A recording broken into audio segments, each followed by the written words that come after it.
በኢየሱስ ክርስቶስ ስም አነባዋለሁ። እግዚአብሔር ፈቃድ የኢየሱስ ክርስቶስ ሐዋርያ የሆነ ጳውሎስ በኤፌሶን ላሉት ቅዱሳን በክርስቶስ ኢየሱስ ላሉት ምዕመናን ከእግዚአብሔር ከአባታችን ከጌታም ከኢየሱስ ክርስቶስ ጸጋና ሰላም ለእናንተ ይሁን።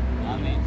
በክርስቶስ በሰማያዊ ስፍራ በመንፈሳዊ በረከት ሁሉ የባረከን የጌታችን የኢየሱስ ክርስቶስ አምላክና አባት ይባረክ። አሜን።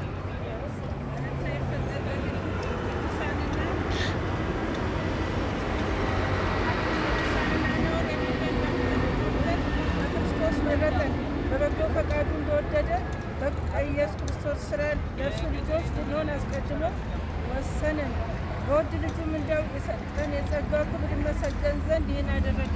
በውድ ልጁም እንደ ጸጋው ባለጠግነት መጠን በደሙ የተደረገ ቤዛነታችንን አገኘን። እርሱም የበደላችን ስርየት፣ ጸጋውንም በጥበብና በአእምሮ አበዛልን።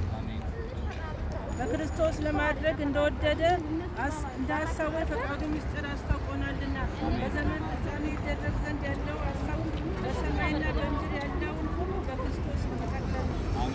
እንደ ፈቃዱ ነገር ሁሉ የሚሰራ እንደ እርሱ ሀሳብ አስቀድመን የተወሰንን በክርስቶስ ደግሞ እርሱን ተቀበልን። ይኸውም በክርስቶስ አስቀድመን ተስፋ ያደረግን እኛ ለክብሩ ምስጋና እንሆን ዘንድ ነው። እናንተም ደግሞ የእውነትን ቃል የመድኃኒትን መንገድ ሰምታችሁ ደግሞ በክርስቶስ አምናችሁ በተስፋ መንፈስ ቅዱስ ታተማችሁ። እርሱም የርስታችን መያዣ ነው። በእግዚአብሔር ያለውን ሁሉ እስኪዋጅ ድረስ